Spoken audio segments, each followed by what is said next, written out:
Before we get into today's episode, we want to bring you an interview with Crowds on Demand founder and CEO Adam Swart. This is a conversation we've been looking forward to sharing because Adam brings a perspective you don't always hear. We covered a lot of ground with him, from how he sees the current movement to some bigger picture issues that don't always get the attention they deserve. So whether you agree with everything he says or not, we think this is one of those discussions that's worth listening to all the way through. Let's roll the interview with Adam Swart.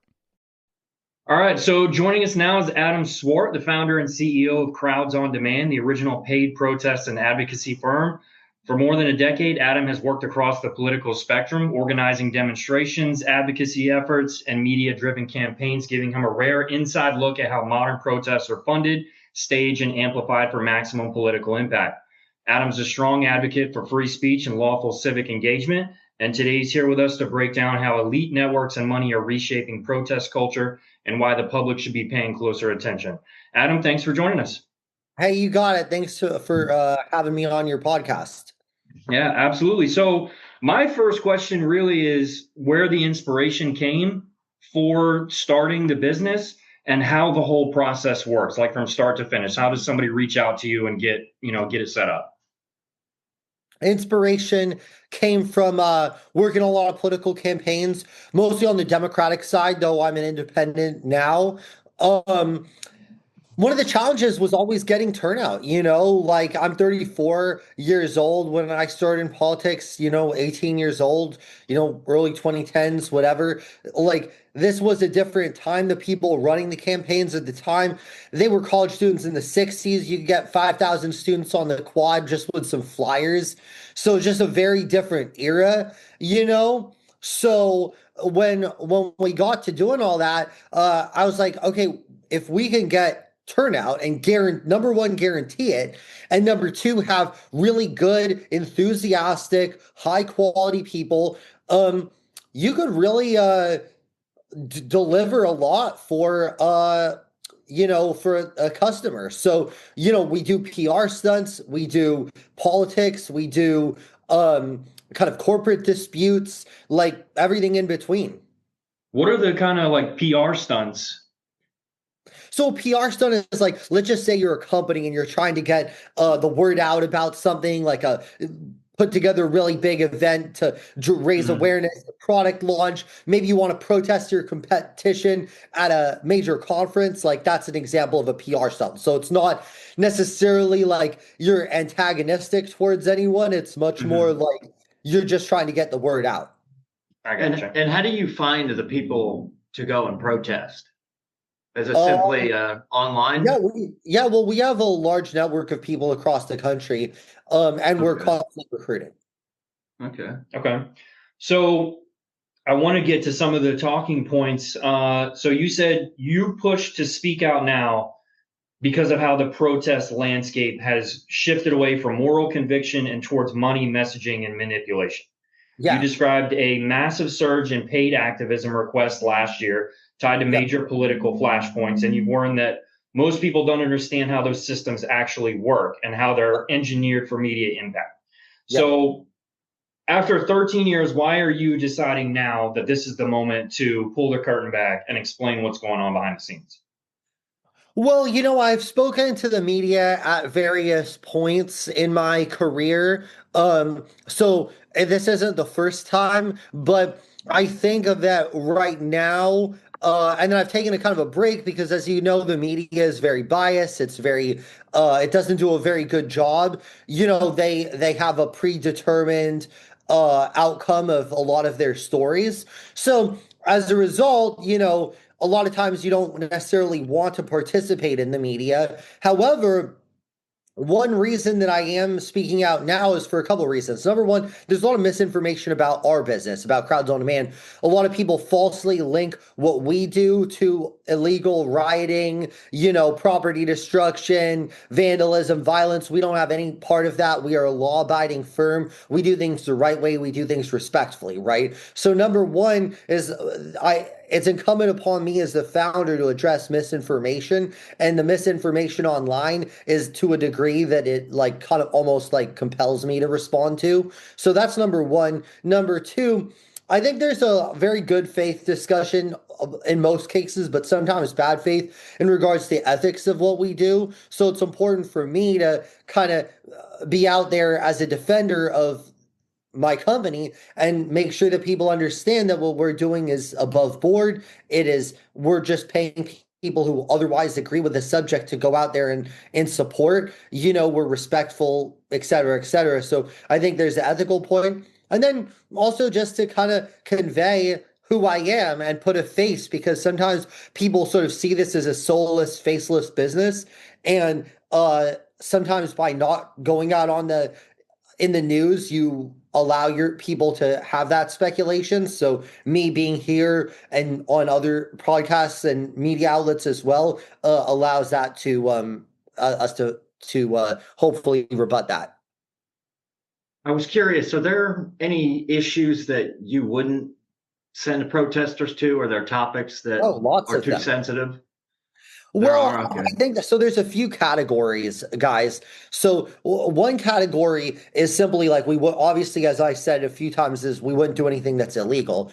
Second Right. category is we wouldn't want to put our people at risk. So let's just say you have something that's going to be very tense, like a Proud Boys versus Antifa BLM, right? So that is going to be like a very tense situation, regardless of how you feel about it. So let's just say someone wanted to hire us to kind of get in the middle of that somehow, even though that would be a totally legal form of advocacy. I'd probably reject that because you have two groups that are kind of pretty boisterous there, and I wouldn't Yeah. necessarily want to get in the middle of that.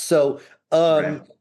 So that's kind of an example of what one category. Well, another category is I don't really like to take on projects um, that don't have the budget to be successful.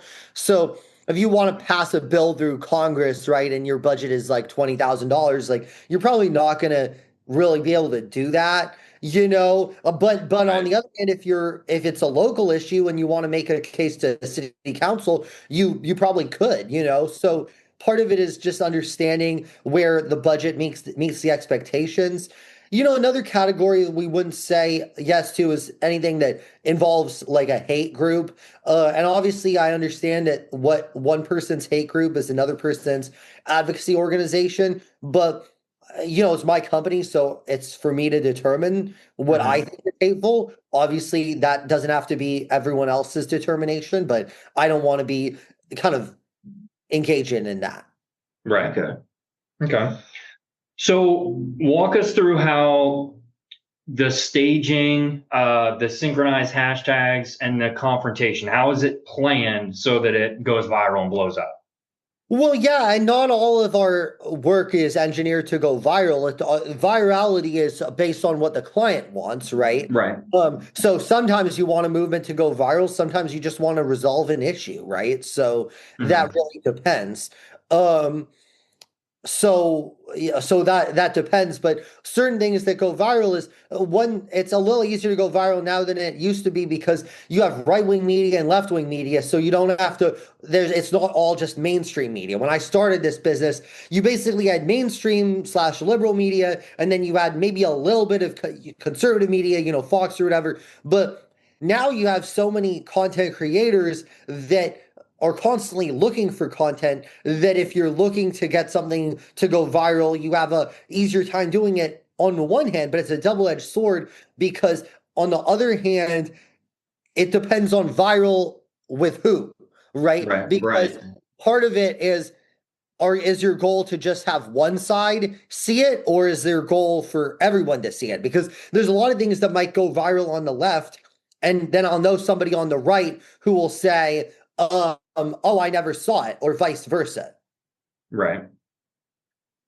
So the other thing I saw is the paid protesters, right? So how does the payment or the support, how does all that work? Well, we pay people based on the work. I like to say it's enough to offset the opportunity cost of whatever other job you're going to do, like assuming it's like a basic type job. Um, my goal is not to pay people for their opinions, but to pay people for their time and expressing their opinions. So, you know, it's if you're a conservative, I like to say that you're not going to go to a BLM protest for a couple $100 and vice versa, right? Right. So, what we pay people is enough to compensate them for childcare, for missing a day of like a job or whatever. But it's not so much that it like incentivizes them to betray their convictions. Right. Okay. And how much work goes into the before the protest part? Do you Oh, a prepare them lot. for their arguments, or Yeah, we in case do. I someone mean, comes and talks to them? we interview everybody actually. We interview everybody before every event Okay. on phone and on Zoom. And that includes if you've participated in an event with us previously. Okay. What are you worried about with how your company and how the protests and everything are going right now? Obviously, there's a lot in the news right now with protests, with the ICE Yeah. shooting and everything. Have Yes. you seen an influx of people reaching out to you to help you organize those kinds of things recently? Well, to tell you the truth, what happened there is a clear illustration of why our method works and the kind of alternative law breaking method does not, right? Because ultimately, that method is extremely dangerous. The idea of like, we're going to block a road, we're going to block law enforcement, we're going to, trespass, we're going to vandalize, right? Ultimately, that creates the predicate for what happened, right? Now, just to be very clear, I'm not taking a position on what happened. That's for law enforcement to decide on whether the shooting was justified or not. But what I can comment on is from the protest standpoint, blocking a street as she was doing is illegal, right? Yeah. And her job was not her what she was trying to do is not just block a street, but to impede law enforcement, right? So that's illegal, right? We don't want to do that. And ultimately it's not effective because you look, this protest failed. ICE has doubled its presence, right? Yeah. Now, I think there's a totally legitimate argument to protest at ICE facilities, protest at detention, demand that ICE abide by people's basic rights, right? Like people have the right to due process, people have the right to a search warrant, all of these things. So I think if you want to critique ICE for, wearing masks, for using unmarked cars, for being aggressive in their tactics, like those are very legitimate criticisms, and those are criticisms that I think conservatives and liberals should have, right? But my point is that blocking the street is ultimately, and these kind of illegal forms of protest put people at risk, but also ultimately are counterproductive. Is that something you go over with them? Like when you're interviewing, you tell them, hey, Oh yeah. don't do this, don't do this. Not Here's only do what we you're tell allowed to them that, do. not only do we tell them that, if they're not 100% committed, they will not participate in one of our events. Gotcha. Okay. Okay. You got anything else? Yeah, I was curious for the ordinary person like us, when we see these protests going on, are there ways to tell if somebody staged it or hired these people other Someone's than always just staged it. Someone, unless it's just a couple random people with shitty looking signs, pardon my language. Like someone staged it. Every movement in American history that you've heard of, gay rights, civil rights, MAGA, Tea Party, it's a staged movement. There's billionaires and millionaires and large interests behind it. So like, let's not be naive here. Let's understand that. My advice to your audience, I'm going to leave your audience with two pieces of advice. A piece of advice number one, understand that movements you disagree with and movements that you agree with, they're all, if you've heard of them, they're backed by rich, powerful interests. Focus on the substance. Don't try to just try to tar people by saying, oh, this movement's paid for and my movement isn't, because your movement is paid for as much as the other guys. So this whole concept of astroturf or whatever, this is just like this concept that people have created to like, just because they don't like what people are saying. So forget that. Number two, the other important thing to consider is, and if this is my advice to anyone engaged in their own advocacy efforts, whether you're fighting an airline customer service, your insurance company, whatever, in your personal life, try to figure out, number one, who actually has the power to help you resolve your situation, right? So if you're mad that your flight is delayed, right? don't yell at the flight attendant. He or she does not have the power Yeah. to make the flight on time, right? That is just rude. Focus on the person who caused the situation, right? And Right. try to get them and figure out what is your suggested resolution. Maybe you want to be rebooked on another airline and figure out who has the power to do that. And the second part of that is to figure out what you can do to incentivize them to do what you're looking to do, right? So that's the hallmarks of advocacy, is figuring out who is in charge and how you can kind of persuade them legally, of course, to do what you need to do. So that's my advice for your audience. Hopefully that is helpful in your own lives. Yeah, Yeah. sounds good. Anything else? I'm good. All right. Well, Adam, we thanks for your time, man. Thanks for coming on. We really appreciate it. It's Yeah, been a it's been a pleasure. We blast. hope to catch up with you soon. Yeah, my pleasure. Bye. All right. Have a good one. All right. We hope everyone enjoyed that interview with Adam. He's a busy guy, so we didn't have a ton of time, but I think that was a good conversation. It was nice to hear him talking about the current situation in Minnesota and how his company does not want people blocking the streets and interfering when they're out protesting. I was quite impressed with Adam. He's a very smart guy, and hopefully we can talk to him again in the future sometime.